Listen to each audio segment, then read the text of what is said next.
चलिए, तो हमने जो कल डिस्कस किया था बेटा, कुछ पूछना है कल वाले टॉपिक से? No sir. Okay,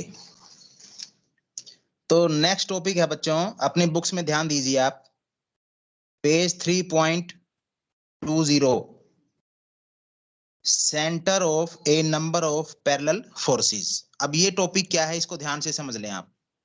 centre of number of parallel forces. देखो बेटा, ये देखिए आप, ये डायग्राम हमने पहले डिस्कस किया था, फोर्स P और ये force Q। These are two like parallel forces, ठीक है। Suppose P is bigger than Q। तो जहां जिस पॉइंट से ए बी लाइन पर, जिस पॉइंट से इन दोनों का रिजल्टेंट पास कर रहा था बच्चों, उस पॉइंट को हमने क्या कहा था? सी को क्या कहा था? Centre of parallel forces, right. ये डेफिनेशन हम जानते हैं बच्चों पहले से। अब यहां पर तो केवल दो ही फोर्सेस हैं, पी एंड क्यू। अगर मोर देन टू हो तो उस केस में हम कैसे प्रोसीड करेंगे? एक तो वो डेफिनेशन दी हुई है पहले सेंटर की, इसको याद करना है आपने। अब आगे नेक्स्ट रिजल्ट देखो बेटा, जो नेक्स्ट आर्टिकल है 3.11।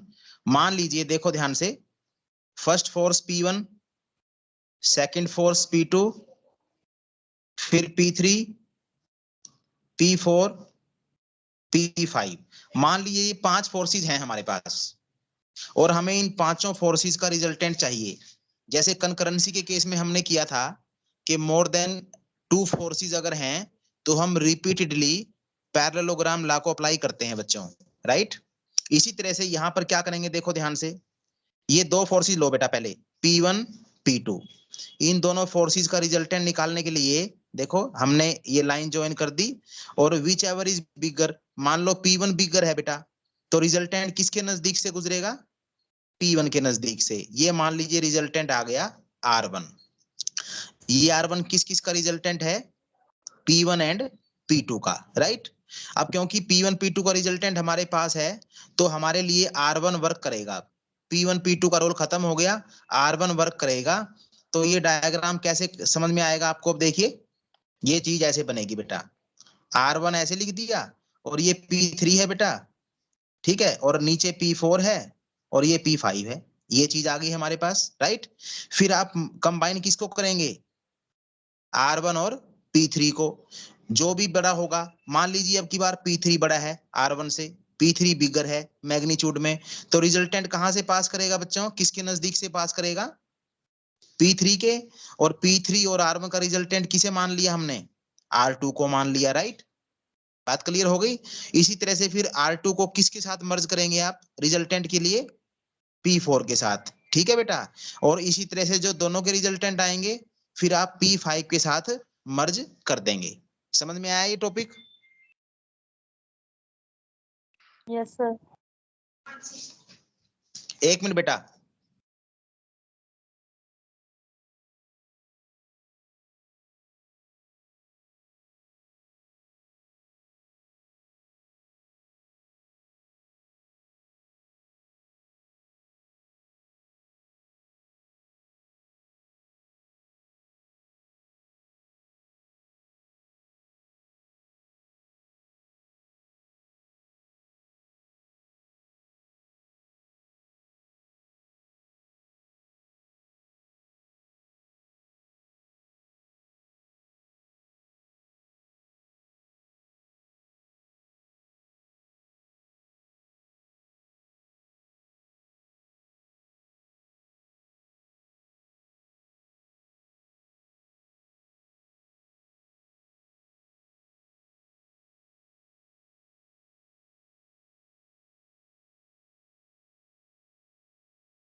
चलिए बेटा ठीक है, तो ये जो हमने आर्टिकल बताया अभी 3.11, ये पॉइंट समझ में आ गया आपको अच्छी तरह से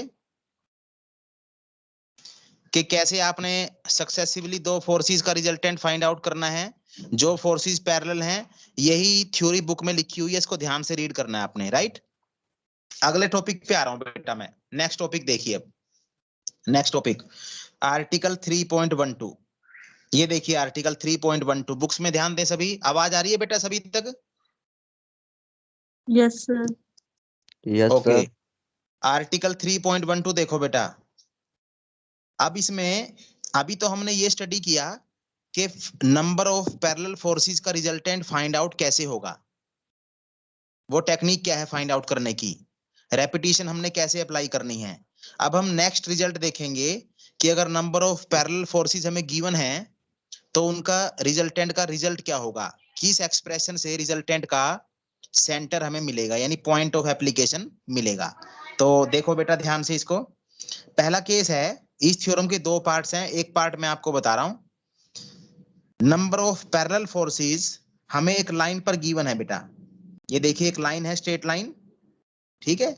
और A1, A2, A3 and so on AN, ये हमने n पॉइंट्स मान लिए और इन n पॉइंट्स पर n ही फोर्सेस लगे हुए हैं बच्चों। ये n फोर्सेस जो कि आपस में पैरेलल हैं, ये अप्लाई हो रहे हैं A1 पर P1, A2 पर P2, A3 पर P3 and so on, right. अब ये क्योंकि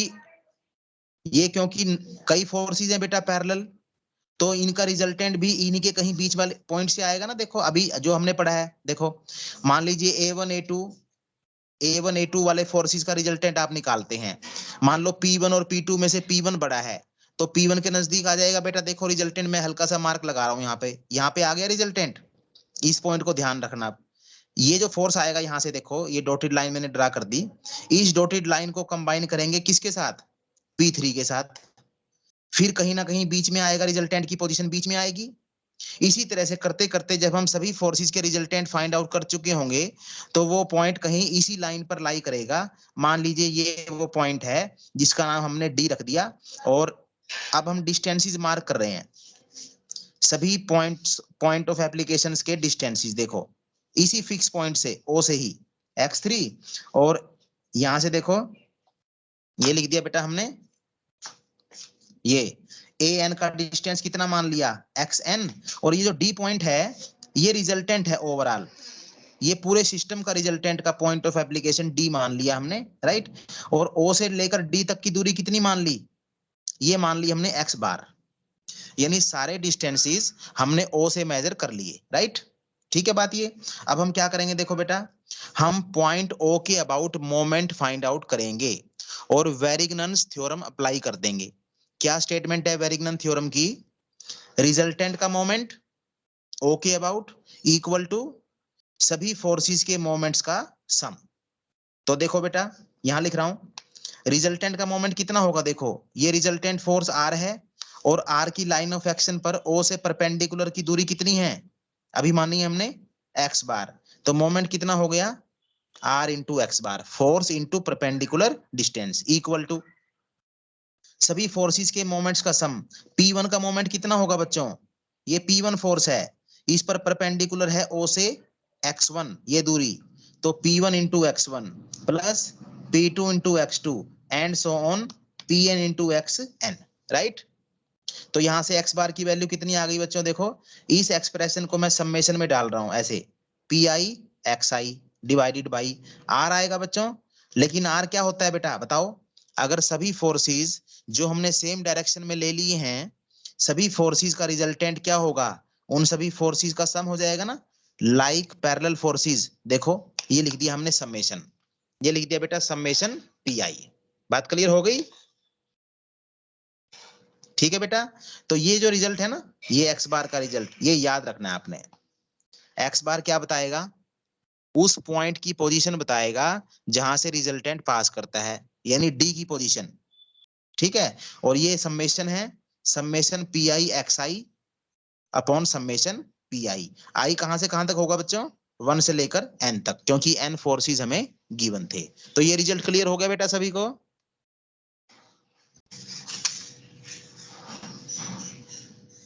बोलो बच्चों, कंसेप्ट समझ में आ गया? Yes sir. चलिए, तो एक तो ये रिजल्ट हमने कर लिया बच्चों। अब इसके बाद जो नेक्स्ट रिजल्ट है वो आपको छोड़ रहा हूं मैं करने के लिए आपके ऊपर। और उसमें क्या है बेटा, जैसे हमारे पास यहाँ पर फोर्सेस थे एक स्ट्रेट लाइन पर, अब की बार हमारे पास फोर्सेस होंगे एक प्लेन में। प्लेन में होंगे अलग अलग पॉइंट्स पर। देखो ये इस तरह से होंगे सारे पैरेलल ही। ये देखो, ये P1, ये P2, ये P3, P4, P5, P6। तो इन सभी के पॉइंट्स ऑफ एप्लीकेशन मान लेना बच्चों आप। x1 क्योंकि प्लेन में है तो दो कोऑर्डिनेट चलेंगे बेटा पॉइंट ऑफ एप्लीकेशन में। P2 का point of application x2 y2 मान लेना, P3 का x3 y3 मान लेना, एंड सो ऑन। ठीक है बेटा?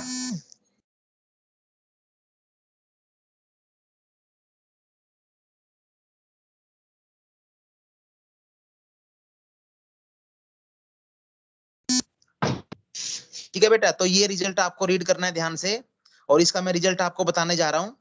ध्यान से देखिए, इसमें जो रिजल्टेंट का पॉइंट ऑफ एप्लीकेशन होगा बेटा, वो हमने माना है x बार कॉमा y बार।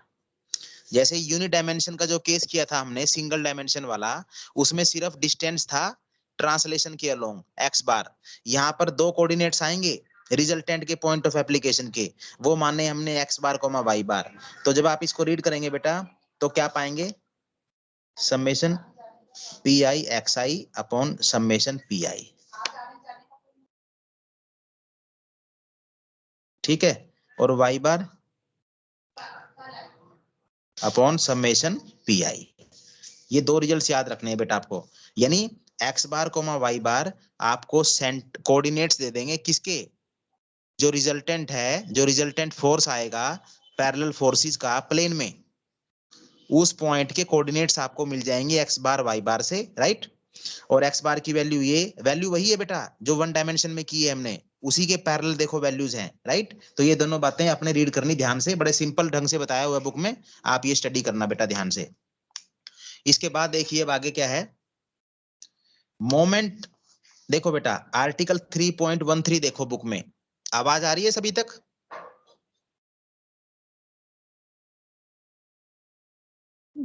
यस बोलो सर। बेटा, आवाज आ रही है?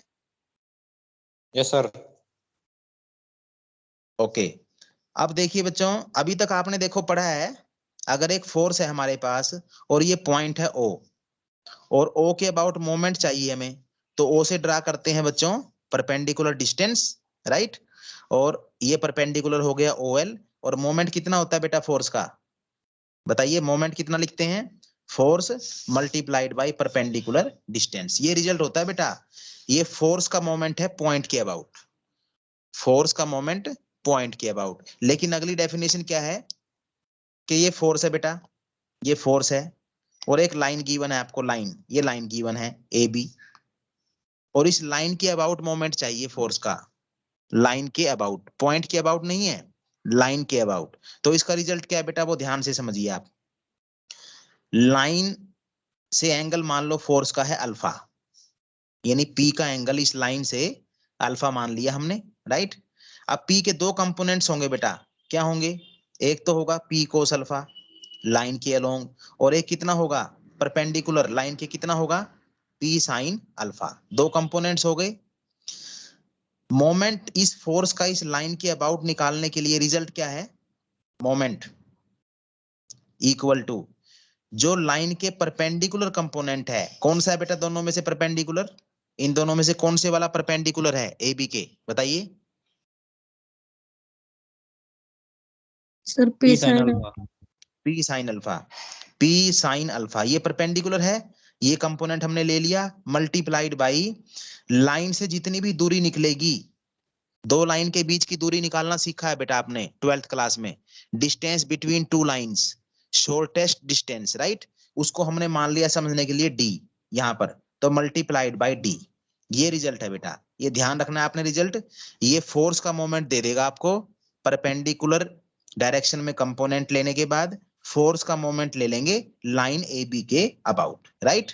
ये रिजल्ट यूज होगा न्यूमेरिकल्स में, और इसी रिजल्ट के बेस पर ये रिजल्ट आगे वेरिग्नन थ्योरम आपने पहले भी की थी, लेकिन ये बेस्ड है मोमेंट अबाउट ए लाइन पर। इसका भी प्रूफ सिलेबस में नहीं है, लेकिन स्टेटमेंट पता होनी चाहिए आपको, ठीक है? तो इसको रीड करना ध्यान से बच्चों। अब एक्सरसाइज का पेज निकाल लो बेटा, एक्सरसाइज 3 है और ये पैरेलल फोर्सेस के लिए है बेटा एक्सरसाइज। और इस एक्सरसाइज को हम पहले कर चुके हैं बड़े अच्छे ढंग से, मैं बताऊंगा कहां पर किया है, लेकिन एक मेथड दूसरा भी बताऊंगा इसको करने का। पुराने वाला मेथड से भी एक्सरसाइज पूरी सोल्व हो जाएगी और नए मेथड से भी हो जाएगी। चलिए देखो ध्यान से, फर्स्ट क्वेश्चन रीड करो बेटा, ध्यान से स्टेटमेंट रीड कीजिए बुक से। देखो एक प्लेन में ट्रायंगल है बच्चों, राइट एंगल ट्रायंगल, ये ट्रायंगल है ए बी सी। 90 डिग्री का एंगल सी पॉइंट पर है बच्चों, लास्ट में लिखा हुआ है देखो, स्ट्रेट लाइन ये स्टेटमेंट पढ़ो, लास्ट में लिखा है the right angle, C point है जो वो 90 डिग्री का एंगल वहां पर बना हुआ है। अब इस ट्रायंगल के कितने वर्टिसेस हैं? 3। इन तीनों वर्टिसेस पर 3 पैरेलल फोर्सेस लगे हुए हैं बच्चों, ये लगा दिए 3 पैरेलल फोर्सेस। तीनों किसके इक्वल हैं? पी, पी और पी, राइट। और 3 फोर्सेस और हैं जो इस ट्रायंगल की तीनों साइड्स के मिड पॉइंट पर लगते हैं बेटा, वे भी इन तीनों के पैरेलल हैं। ये देखिए 2p और 2p, टोटल फोर्सेस कितने हो गए? 6 फोर्सेस हो गए हैं, राइट। तो हमें पहले क्या बताना है, हमें गिवन क्या है बेटा, और जो साइड्स राइट एंगल बनाती हैं, कौन कौन सी साइड राइट एंगल फॉर्म कर रही हैं? AC और BC दोनों ने 90 डिग्री का एंगल बना दिया। इनमें से एक साइड 6 है और एक साइड 8, ये गिवन है। तो हमें किसका डिस्टेंस निकालना है बच्चों? जो सेंटर आएगा ना, सेंटर कौन से सेंटर की बात है? जो इन 6 फोर्सेस का सेंटर ऑफ फोर्स बनेगा, उस सेंटर की बात कर रहे हैं हम। ट्रायंगल के सेंटर की बात नहीं की हमने। सेंटर ऑफ पैरेलल फोर्सेस की डेफिनेशन बताई थी अभी कुछ समय पहले। तो इन 6 के 6 फोर्सेस का सेंटर हम मान लेते हैं, मान लो ये पॉइंट है। सेंटर से कौन सा फोर्स पास करता है बच्चों? रिजल्टेंट। रिजल्टेंट पास कर गया देखो सेंटर से, और सेंटर के कोऑर्डिनेट्स क्या मान लिए हमने? x बार y बार, राइट। ठीक है बेटा, समझ में आ गया? x बार कोमा y बार मान लिया हमने। अब रिजल्ट क्या है बच्चों? देखो ध्यान से, रिजल्ट बताने से पहले ये लिखा हुआ है देखो ऊपर रिजल्ट, ये रहा बच्चों रिजल्ट। देखो ये रिजल्ट काम आएगा प्लेन के अंदर, x बार और y बार निकालने का रिजल्ट। अब ये देखो, ये xi और yi क्या होते हैं? जिनको ध्यान से स्टडी किया आपने, जो ये x1 y1 x2 y2 x3 y3 हैं, ये हर फोर्स के जो कोऑर्डिनेट्स है ना पॉइंट ऑफ एप्लीकेशन के, वे हैं ये। तो ये कोऑर्डिनेट्स भी हमें पता करने हैं बच्चों। अब ध्यान से देखो, हम इस ट्राइंगल के 3 वर्टिसेस में से एक को तो मान लेते हैं ओरिजिन, सी को मान लिया ओरिजिन, कोऑर्डिनेट्स हो गए 0 0। ए को मान ली, ए से लाइन पास करने वाली को मान लिया हमने एक्स एक्सिस, और जो लाइन बी से पास करती है उसको मान लिया बच्चों वाई एक्सिस। तो बताइए आप ए के कोऑर्डिनेट्स क्या होंगे? बताओ बेटा, सोच करके बताइए।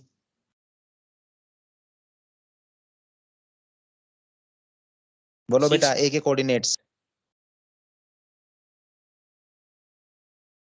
बोलो। 6 0। 6 0, बिल्कुल एब्सिसा प्रेजेंट रहेगा, ऑर्डिनेट 0। और बी पर कितने होंगे बच्चों? 0,8। ये बी के कोऑर्डिनेट्स हो गए। चलिए अब ये देखो, ये मिड पॉइंट है बच्चों, ये इसका नाम एल रख दिया। एल के कोऑर्डिनेट्स बताओ कितने होंगे? एल मिड पॉइंट है तो 3 0।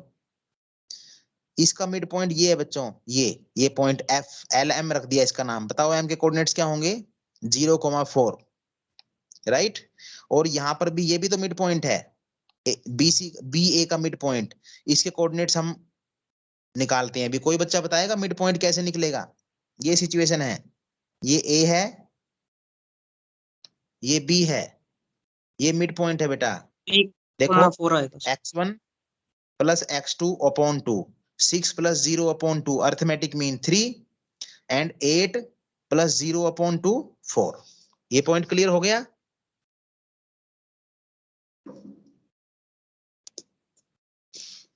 हाँ बेटा। तो इसका मतलब ये कोऑर्डिनेट्स कितने हो गए बेटा? 3,4। अब देखो ध्यान से देखो बच्चों, पहला फोर्स है सी से, पहला फोर्स है सी से, तो सी के कोऑर्डिनेट्स हमारे 0 0 हो गए, यानी x1 y1। मन में ऐसे मान लो इनको, x1 y1, क्योंकि हर पॉइंट देखो डायग्राम में हर फोर्स का पॉइंट ऑफ एप्लीकेशन चाहिए और कोऑर्डिनेट्स भी चाहिए रिजल्ट में पुट करने के लिए, राइट। एल के कोऑर्डिनेट्स 3 0 हैं, इसको अपने मन में मान लो x2 y2। ये एल से जो फोर्स गया ये P2 फोर्स हो गया, सी से जो फोर्स गया ये P1 हो गया। तो P1 के कोऑर्डिनेट्स 0 0, P2 के कोऑर्डिनेट्स 3 0। अब थर्ड फोर्स देखो बेटा, इसको P3 मान लो, इसको अपने मन में मान लो x3 y3, राइट। फिर ये P4 हो गया बेटा, ये देखो 2P, इसके कोऑर्डिनेट्स क्या हो गए x4 y4, राइट। फिर B पर पहुंचो, B पर ये पांचवा फोर्स है ना, तो ये x5 और y5, ठीक है बेटा। और ये छठा फोर्स है बेटा यहां से, ये x6 और y6। तो ये कोऑर्डिनेट्स समझ में आए बच्चों सभी को?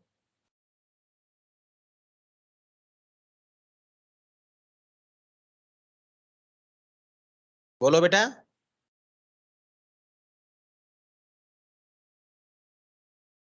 Yes sir. ओके, तो अब क्या लिखेंगे आप बताइए, x बार की वैल्यू क्या लिखोगे? Summation p i x i upon summation p आई। इसका मतलब क्या है पता है आपको? आई फ्रॉम 1 to 6 चलेगा, 6 फोर्सेज है ना।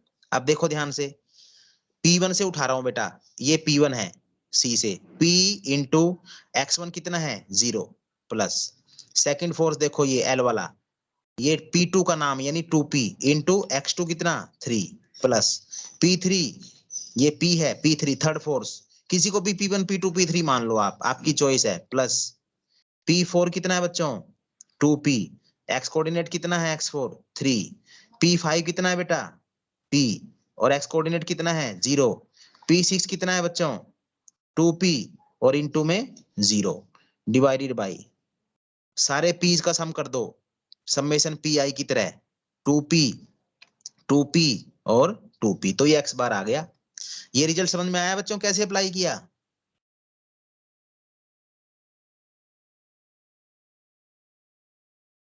बोलिए, ये रिजल्ट अप्लाई किया है बेटा x बार वाला, x बार ओके है। इसको सोल्व कर लेना बेटा आप, जो भी न्यूमेरिकल वैल्यू आएगी P तो कैंसिल हो जाएगा, x बार की वैल्यू आ जाएगी। फिर इसी तरह y बार निकाल लेंगे आप। x बार निकालने में तो आपने सब कोऑर्डिनेट्स के एब्सिसा यूज किए थे, x1 x2 x3, और y बार निकालने में क्या यूज करेंगे ऑर्डिनेट्स, यानी y1 y2 y3। x बार y बार निकल गया बेटा, मान लो ये देखो x बार y बार आ गया, ठीक है। इसका डिस्टेंस किस पॉइंट से निकालना है 0 0 से, स्टेटमेंट में कहा हुआ है ओरिजिन से निकालिए, सी से निकालिए दूरी। तो दो पॉइंट्स के बीच में दूरी का फार्मूला क्या होता है बेटा, डिस्टेंस फार्मूला याद है आपको, x2 minus x1 whole square plus y2 minus y1 whole square, ठीक है। तो ये कर लेंगे बेटा कंप्लीट, समझ में आ गया होगा आपको? Yes okay sir. ठीक है बेटा, नेक्स्ट आइए, देखो बेटा आप नेक्स्ट पर आइए। और अब जो अगले क्वेश्चंस है ना बेटा, ये आप सारे कर चुके हैं पहले, एक्सरसाइज 2.1 में करवाए थे बेटा आपको। अभी मैं एक क्वेश्चन करवाने जा रहा हूं, ये बताने के लिए कि आपको ये क्लैरिटी हो जाए कि ये दोनों मेथड से हो सकते हैं क्वेश्चन। चलिए सेकंड क्वेश्चन देखो बेटा, सेकंड क्वेश्चन देखो, पढ़ो स्टेटमेंट ध्यान से पढ़ो बेटा statement. A heavy bar uniform है बेटा, यूनिफॉर्म बार है और कितने मीटर लंबी है, ये दूरी कितनी है 100 मीटर्स। ये बैलेंस हो गई किस पॉइंट पर, एक पॉइंट पर बैलेंस हो गई ये, यानी मान लो ये पेन है और मैं नीचे सपोर्ट दे दूं इसमें, अगर ये होमोजीनियस पेन है बेटा, अगर ये यूनिफॉर्म पेन होता तो मिड पॉइंट पर अगर मैं सपोर्ट पर टिका देता तो ये हॉरिजॉन्टल टिकता ना, ऐसे देखो ऐसे टिक जाता है ये अपने आप ही, हाथ छोड़ने से टिक जाता आराम से, ठीक है। यही मतलब है सपोर्ट का। लेकिन इस पेन को मुझे यहां पर सपोर्ट देना है, एक एंड से, स्टेटमेंट पढ़ते रहो, एक एंड से 30 मीटर की दूरी पर सपोर्ट ले ली इसने, अब ऐसे तो सपोर्ट नहीं लेगा, क्योंकि अगर आपने मिड पॉइंट से इधर सपोर्ट दी है तो ज्यादा वजन तो इस तरफ हो गया, देखो, है ना? तो ऐसे गिर जाएगा पेन, ऐसे गिर जाएगा। समझ में आ रहा है? ऐसे गिर जाएगा। तो अगर हमने इसको इस पॉइंट पर टिकाना है तो हमें एक्स्ट्रा वजन यहाँ पर लटकाना होगा। इसी पॉइंट पर एक्स्ट्रा वजन हमने लटका दिया। देखो, ये देखो कितना वजन लटकाया बेटा, 300 केजी। 300 केजी वजन लटका दिया हमने। जिस पॉइंट पर लटकाया उसी पॉइंट से 30 मीटर की दूरी पर इसने सपोर्ट ले ली, टैग लगा दिया मैंने, नीचे एक सपोर्ट दे दिया, ठीक है, जिस पर ये रोड टिकी हुई है, राइट। और यहां पर क्योंकि एक्शन रिएक्शन होगा बेटा पैग पर, तो ये रिएक्शन हो गया आर, ठीक है। ये दूरी कितनी है, 30 मीटर। मिड पॉइंट पर कौन आएगा बच्चों, वेट, बार का वेट आएगा। क्यों? क्योंकि यूनिफॉर्म रोड है, यूनिफॉर्म रोड का वेट कहां से आता है बच्चों, मिड पॉइंट से, राइट। तो W हो गया वेट। बताओ ये दूरी कितनी होगी बच्चों, ध्यान से सोच करके बताइए, ये दूरी कितनी होगी, 20। वेरी गुड, 20 हो गई। अब देखो बेटा दो तरह से क्वेश्चन कैसे होगा ये। पहले तो एक्सरसाइज 2.1 वाला मेथड देख लो, उससे भी ये सभी क्वेश्चन हो जाएंगे। देखो ध्यान से, तीन फोर्सेस हैं बेटा डायग्राम में, एनालॉग ऑफ लेमीज थ्योरम लगा लेते हैं, लगाइए। W upon R upon 300 upon, बताओ बेटा W के लिए अदर टू फोर्सेस के बीच में दूरी कितनी है, 100। अदर टू फोर्सेस बेटा W के लिए अदर टू फोर्सेस कौन से हैं, 30। एक तो 30। R है और एक ये 30 हो गया बेटा, वेरी गुड। अब R के लिए अदर टू कौन से हैं बच्चों, ये दोनों, टोटल दूरी ये 50 हो गया। 50 मीटर। और 300 के लिए अदर टू कौन से हैं, ये दोनों, इनके बीच में दूरी कितनी हो गई, 20। तो R की तो जरूरत नहीं है, ना ही पूछा गया। फर्स्ट और थर्ड मेंबर क्रॉस मल्टीप्लाई कर लेना बेटा, यहां से W की वैल्यू आ जाएगी 450 किलोग्राम। ये आंसर आ गया। ये तो मेथड है 2.1 वाला, जो इस पूरी एक्सरसाइज में एप्लीकेबल हो जाएगा, आपकी चॉइस है कैसे ही कर लेना आप। अब मैं दूसरा मेथड भी बता रहा हूं, क्योंकि मोमेंट वाला टॉपिक चल रहा है, तो मोमेंट की हेल्प से कैसे करेंगे ये वाला सवाल, आप वो भी देख लो बेटा। देखो ये तीनों फोर्सेस में से, ध्यान से सुनिए, तीनों फोर्सेस में से जो अनवांटेड, नॉट रिक्वायर्ड जो फोर्स है वो कौन सा है, जो आंसर में नहीं चाहिए, बोलो बेटा। भाई W तो चाहिए, W की तो वैल्यू फाइंड आउट करनी है, ये फोर्स गिवन है ही, तो ये अननोन जो रिएक्शन है ना, ये अनवांटेड है। किस पॉइंट से निकला है ये, C पॉइंट से। तो जिस पॉइंट से अनवांटेड फोर्स जा रहा है उसी पॉइंट के अबाउट, ध्यान से सुनो, उसी पॉइंट के अबाउट हम मोमेंट ले लेंगे, राइट।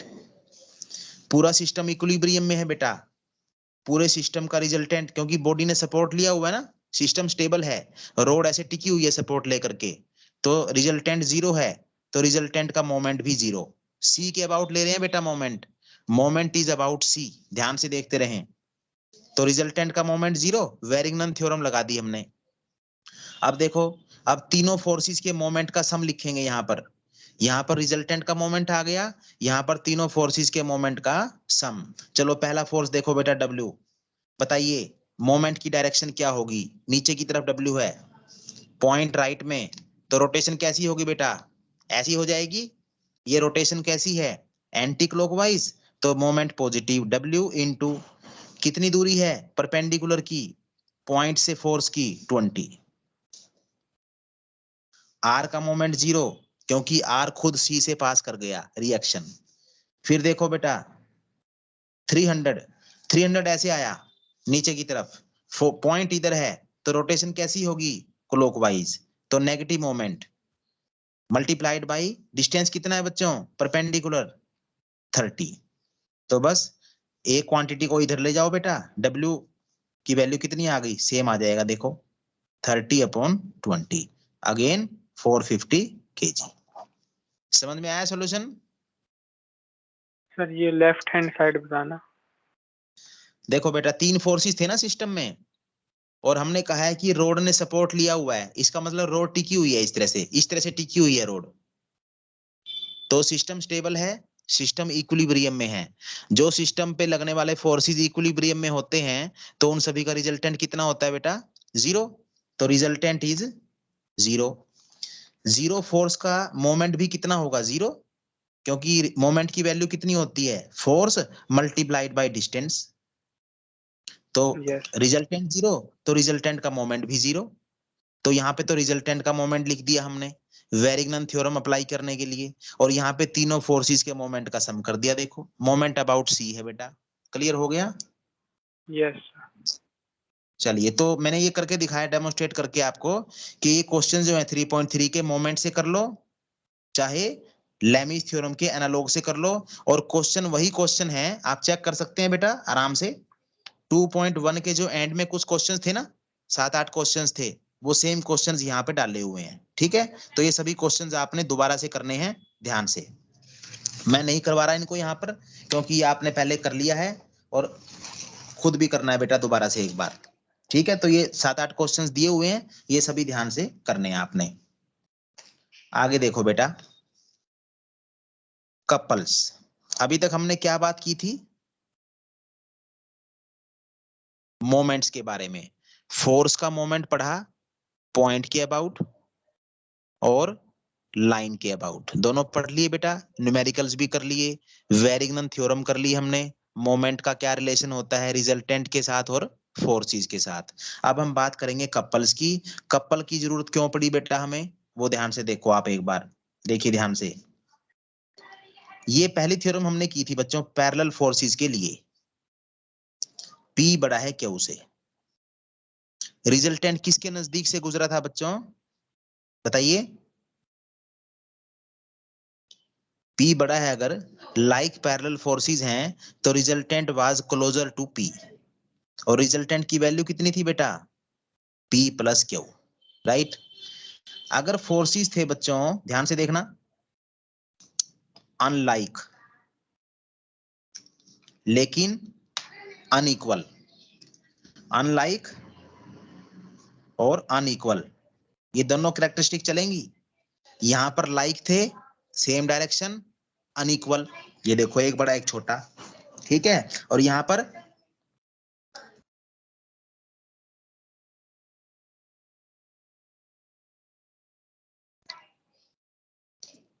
ठीक है बेटा, यहां पर भी क्या है? अनइक्वल है, बड़ा छोटा है फोर्स, और अनलाइक है, राइट। तो यहां पर रिजल्टेंट क्या था बेटा? मान लो P बड़ा है तो डिवीजन था एक्सटर्नल, ये एक्सटर्नल डिवीजन था, देखो बाहर कट किया था पॉइंट ने, और डिफरेंस आ गया था रिजल्टेंट P माइनस Q। अब इसी केस को मैं आगे लेकर के चलूंगा बेटा कपल्स के लिए। उस केस में क्या क्वालिटी आ जाएगी, क्या कैरेक्टरिस्टिक आ जाएगी?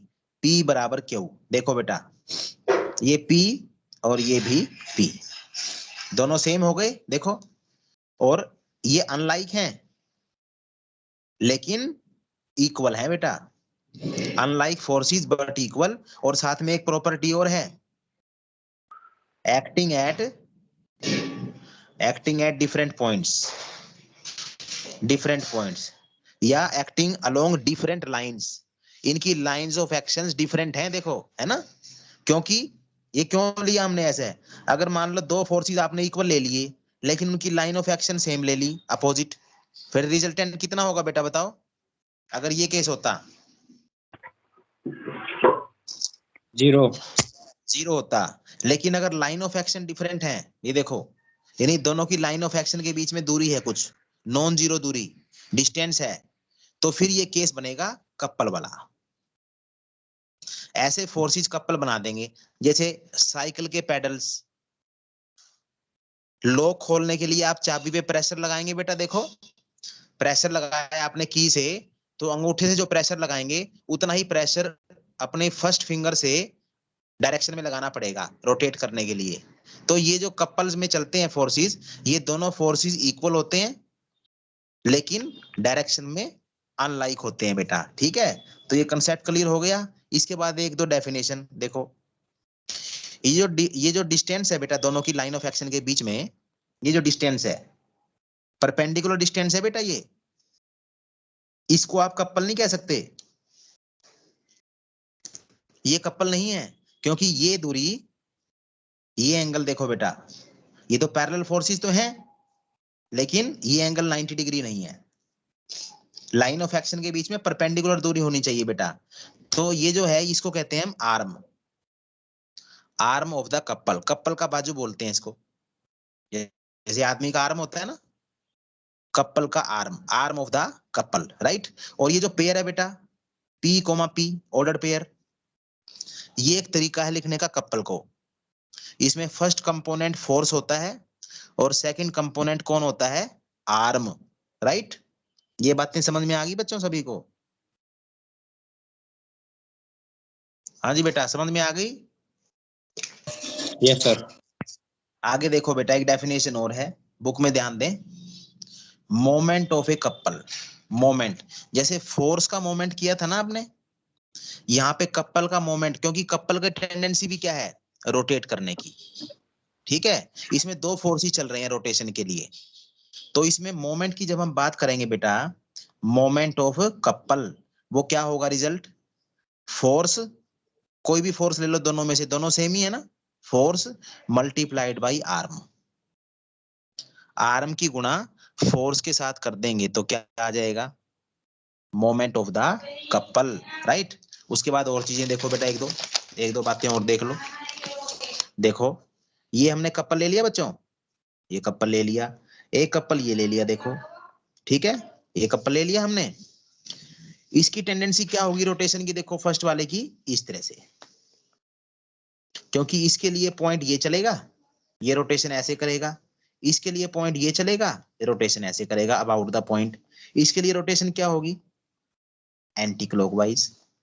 तो जब जब ये क्लॉकवाइज रोटेशन हो बच्चों, तो मोमेंट को माना जाता है नेगेटिव, ये ट्रेडिशन है मानने की, हमारी अजम्पशन है। और जब जब एंटी क्लॉकवाइज हो, जैसे फोर्स के मोमेंट के लिए था ना, उसी तरह से, ठीक है। तो ये मोमेंट कितना माना जाएगा, पॉजिटिव, राइट बेटा। समझ में आ गया जो बताया है? अब एक छोटा सा रिजल्ट है बेटा, देखो बहुत छोटा सा रिजल्ट है। 4.4 आर्टिकल देखो, 4.4, ध्यान से पढ़ो बेटा स्टेटमेंट। जो एल्जेब्राइक सम है, कपल बनाने में कितने फोर्सेस का योगदान है, दो फोर्सेस हैं बेटा।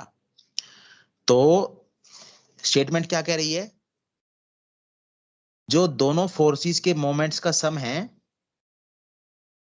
किसी भी पॉइंट के अबाउट, वो कांस्टेंट होता है बेटा, यानी वो बदलता नहीं। किसी भी पॉइंट के अबाउट दोनों फोर्सेस के मोमेंट का सम बदलेगा नहीं। आइए प्रूव कर लेते हैं इसको। ये देखो कपल ले लिया हमने, ये डिस्टेंस हो गया बेटा, ये आर्म हो गई, राइट। अब हमें बताना है, एक पॉइंट लेना है पहले, तो इस प्लेन के अंदर एक पॉइंट लेना है, और उस पॉइंट के अबाउट इसका मोमेंट प्लस इसका मोमेंट, ये मोमेंट सेम रहेगा। सेम रहने का मतलब पॉइंट को हमें बदलना होगा, पॉइंट की पोजीशन चेंज करनी होगी, और ये बताना है कि पोजीशन चेंज करने के बाद भी दोनों फोर्सेस के मोमेंट का सम नहीं बदलेगा, सेम रहेगा, राइट। यानी फोर्सेस के मोमेंट्स का सम that is independent of the position of the point about which the moment is being taken, right। तो देखो बेटा, ये पहला पॉइंट हमने यहां पर ले लिया O, हम यहां भी ले सकते थे ऊपर, यहां भी ले सकते थे, लेकिन हमने अपनी कन्वीनियंस देख ली। क्यों? क्योंकि जब मैं इस फोर्स का मोमेंट निकालूंगा तो मुझे इसकी लाइन ऑफ एक्शन पर परपेंडिकुलर चाहिएगा ना।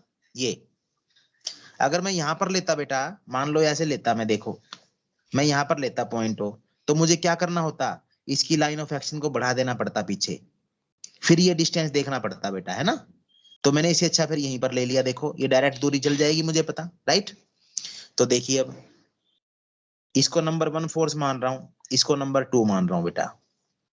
बताइए, ये पहला केस है कि ए पॉइंट के लेफ्ट में है ओ, फिर हम ए के राइट में ले लेंगे, यहां पर बी के लेफ्ट में ले लेंगे ओ को, और फिर बी के राइट में ले लेंगे, 3 पोजीशन ले लेंगे बेटा हम, ठीक है। चलिए देखो ध्यान से, अब इस फर्स्ट फोर्स का मोमेंट बताओ कितना होगा ओ के अबाउट। पहले तो डायरेक्शन बताओ कैसी होगी, बताओ बेटा डायरेक्शन कैसी होगी इस फोर्स के लिए। रोटेशन कैसी होगी, ऐसे होगा ना, ये फोर्स ऐसे है, पॉइंट इधर है, तो ये ऐसी रोटेशन होगी, क्लॉकवाइज रोटेशन है बच्चों। तो मोमेंट कितना हो गया, सम ऑफ मोमेंट्स। इस फर्स्ट फोर्स का लिख रहा हूं बेटा, minus P into product perpendicular की।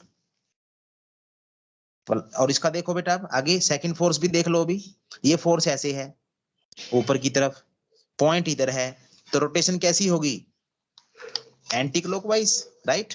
तो ये प्लस हो गया, सेकंड वाला फोर्स लिख दिया, इनटू, बताना जरा बच्चों, इस फोर्स के लिए परपेंडिकुलर ओ से कौन है, बताओ बेटा। सेकंड फोर्स के लिए दोनों पी पी हैं फोर्स, नंबर 1 नंबर 2 तो डिफरेंशिएट करने के लिए लिखा है हमने, बताइए बेटा, आवाज आ रही है बेटा। OB ओबी, वेरी गुड, ओबी है बेटा। चलिए पी तो ले लो कॉमन, पी कॉमन ले लो बेटा, ओ बी माइनस ओ ए, ये ले लिया। बताओ ओ बी माइनस ओ ए कितना है, डायग्राम से, AB ओ बी में से A B, P into A B, ये आ गया, राइट। और ये दूसरे शब्दों में क्या है बेटा, ये मोमेंट है कपल का, कपल का मोमेंट है ना, ये moment force multiplied by arm, ये आर्म है बेटा कपल का, ठीक है। चलिए अब दूसरी पोजीशन बदलो बेटा, यहाँ देखो, यहाँ पर ले लो ओ, ये देखो डायग्राम मैंने बदल दिया, पी पी और यहाँ पर ले लिया ओ। अब बताना बेटा सम कितना आएगा, सम डायरेक्ट लिख रहा हूं, इस फर्स्ट फोर्स का बताओ बेटा, रोटेशन कैसी होगी, anti clockwise P into A O, और इसके लिए भी क्या होगा, एंटी क्लॉकवाइज, तो plus P into O B, तो P O A plus O B, कितना आ गया बेटा, पी इंटू ए बी। ये फिर से देखो सेम आ गया ना, सम मोमेंट्स का सम निकाला है बेटा हमने। अब तीसरा केस देख लो बच्चों, पी पी, पॉइंट अब की बार यहां पे ले लो राइट में, बताइए जरा सम कितना होगा बेटा, पहले इस फोर्स का बताओ, इसके लिए पॉइंट इधर है तो रोटेशन कैसी होगी, एंटी क्लॉकवाइज, तो प्लस इंटू ए ओ, और इसके लिए बेटा, इसके लिए तो क्लॉकवाइज होगी ना ऐसे, इसके लिए क्लॉकवाइज हो जाएगी ऐसे, माइनस का पी इंटू बी ओ, तो P A O minus B O कितना आ गया फिर से, ए बी। इसका मतलब हमने क्या देखा कि irrespective of the position of point O, the algebraic sum of the moment, sum of the moments remains same, देखो है ना, सेम है ना, तीनों जगह, तीनों जगह सेम आ गया बेटा। इसका मतलब पॉइंट कहीं भी ले लें आप, मोमेंट्स का सम जो है that is not affected, that remains constant. यही प्रूफ था बेटा थ्योरम का। क्लियर हो गया सभी को, Yes sir. ओके बेटा। चलिए तो अब आगे एक डेफिनेशन देखते हैं, टू कोप्लेनर कपल्स, हाँ सॉरी रिजल्ट है बेटा, डेफिनेशन नहीं है, रिजल्ट है, इसका प्रूफ आपने करना है, मैं सिर्फ एक एग्जाम्पल से इसका मीनिंग बताने जा रहा हूँ, मीनिंग बताने जा रहा हूँ।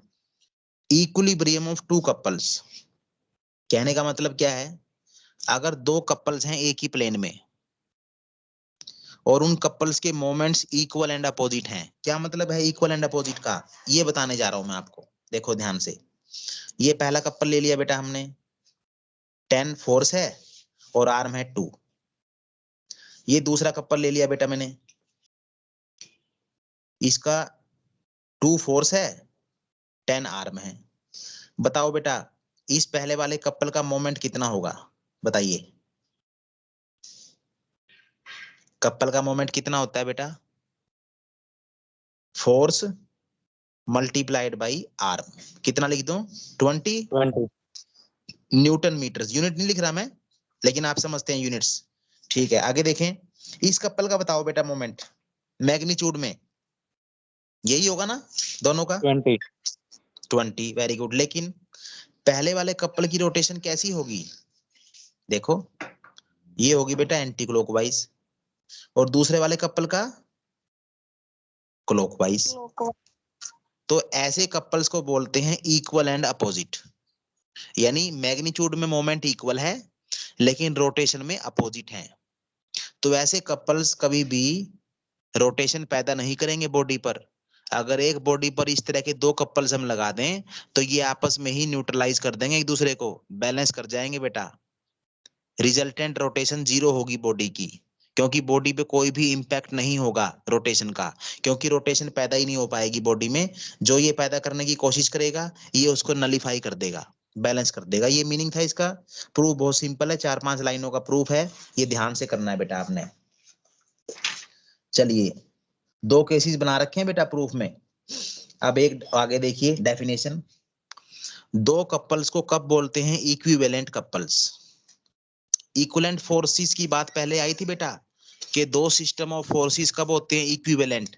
एक्सरसाइज में क्वेश्चन भी था जो कल करवाया था आपको, कि जिन फोर्सेस के मोमेंट्स का सम, जिन सिस्टम्स में जो फोर्सेस हैं उनके मोमेंट्स का सम सेम हो जाए किसी पॉइंट के अबाउट, तो दोनों सिस्टम कहलाएंगे इक्विवेलेंट। सेम चीज है बेटा कपल्स के केस में। 2 कपल्स, देखो यही एग्जांपल ले रहा हूं। 2 कपल्स हैं, फोर्स 10 है, आर्म 2। यहां पर फोर्स 5 है, आर्म 4। बताओ बेटा दोनों के मोमेंट्स कितने होंगे? इसका भी 20 और इसका भी 20। और दोनों की रोटेशन भी देखो बेटा, है ना क्लॉकवाइज, दोनों की सेम रोटेशन हो गई। दोनों क्लॉकवाइज रोटेशन पैदा करेंगे बॉडी में, मोमेंट भी सेम है। इसका मतलब ऐसे कपल्स को बोलते हैं कि they have equal moments and they are acting in the same sense. Clockwise direction में, सेंस में अप्लाई हो रहे हैं बेटा दोनों, ठीक है। तो ऐसे कपल्स को क्या बोलते हैं? इक्विवेलेंट कपल्स, ठीक है। डेफिनेशन है बेटा आपकी बुक में 4.6 आर्टिकल, ठीक है। तो ये ध्यान रखनी है, इसको एक्सप्लेन किया हुआ है एग्जांपल डायग्राम बना करके, राइट। और एक करोलरी है बेटा, देखो करोलरी ये रीड करनी है आपने। करोलरी ध्यान से करनी है कि क्या कहती है करोलरी, मैं मीनिंग बता रहा हूं। एक कपल में बी रिप्लेस्ड बाय 2 कपल्स। एक कपल में be replaced by 2 couples, sorry any other couple, यानी एक कपल को दूसरे कपल से रिप्लेस कर सकते हैं। जैसे ध्यान से देखना बेटा, ये कपल है मेरे पास पी पी और ये स्मॉल पी, एक कपल ले लिया। और इसी प्लेन में, प्लेन का मतलब जैसे ये प्लेन है कॉपी का पेज, ये एक प्लेन है। दूसरा प्लेन अगर मैं ड्रा करूंगा, मान लो दीवार है रूम में एक, वो दूसरा प्लेन हो गया बेटा। जितनी दीवारें हैं कमरे की वो सब अलग अलग प्लेन्स को रिप्रेजेंट कर रही हैं, राइट। तो एक प्लेन में हमारे पास एक कपल है, कपल को मैंने लिख दिया notation P, small p। Force P है, आर्म स्मॉल p है, ठीक है। इसको मैं दूसरे कपल से रिप्लेस करना चाहता हूं। क्या कंडीशन है बेटा? कि मुझे फोर्स बदलने हैं। दूसरा कपल मेरे पास देखो ये है, एक तो कपल ये है क्यू क्यू और क्यू, और एक कपल ये है आर आर आर। इस वाले का मोमेंट कितना है? P into P. इस वाले का मोमेंट कितना होगा? Q into Q. इस वाले का मोमेंट कितना होगा? R into R. इस वाले की रोटेशन क्या है बेटा? क्लॉकवाइज। इस वाले की क्या है? क्लॉकवाइज। लेकिन बीच वाले की क्या है? Anti clockwise. तीनों के मोमेंट तो बराबर हैं, तीनों के मोमेंट तो बराबर हैं बेटा। जैसे मैं 3 कपल ले लूं, ये देखो ध्यान से देखना बच्चों,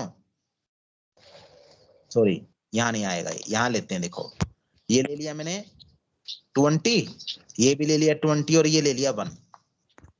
अब देखो बेटा ये 3 कपल्स मैंने शो कर दिए। एक कपल 10 10 2, दूसरा कपल 5 5 और 4, और तीसरा कपल 20 21। अब मुझे इस कपल को हटाना है, मुझे इस कपल की जगह इन दोनों में से एक कपल चाहिए, रिप्लेस करना है इस कपल को, या तो इससे या इससे। तो ये कोरोलरी हमें बताएगी कौन सा कपल बैठेगा इसकी जगह, किस कपल ने रिप्लेस करना है इसको। वो कपल रिप्लेस करेगा बच्चों जिस कपल का मोमेंट मैग्नीट्यूड में भी और डायरेक्शन में भी एक घंटा पहले हो वाले गया सर। कपल जैसा होगा। अब मुझे बताओ ये कपल 1 ये कपल 2, ये कपल 3, क्या तीनों कपल्स के मोमेंट सेम हैं? बताओ चेक करके। No sir. क्यों नहीं है सेम बेटा? पहले वाले कपल का मोमेंट कितना है इसका? 20 दूसरे वाले का बेटा? 20 और इस वाले का बेटा? -20। हाँ वो रोटेशन है बेटा, लेकिन मैग्नीट्यूड में तो सेम है ना। Yes sir. मैग्नीट्यूड में मोमेंट तीनों के सेम हो गए।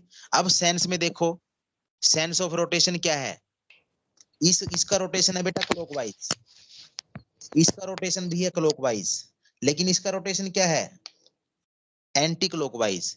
तो जो कपल 2 और 3 में से रिप्लेस करेगा फर्स्ट वाले को, बेटा म्यूट कर लो जो बोल रहा है बच्चा, म्यूट कर लो अपने आप को। जो कपल दोनों और 3 में से रिप्लेस करना चाहेगा तो कौन से वाला रिप्लेस करेगा? मोमेंट तो दोनों के सेम है मैग्नीट्यूड में, लेकिन जिस कपल की सेंस ऑफ रोटेशन इस वाले से मेल खाएगी वही कपल रिप्लेस करेगा इस वाले को। तो कौन सा करेगा बेटा? सेकंड वाला एलिजिबल है रिप्लेसमेंट के लिए, क्योंकि दोनों की सेंस ऑफ रोटेशन भी सेम है, दोनों के मोमेंट भी मैग्नीट्यूड में सेम है।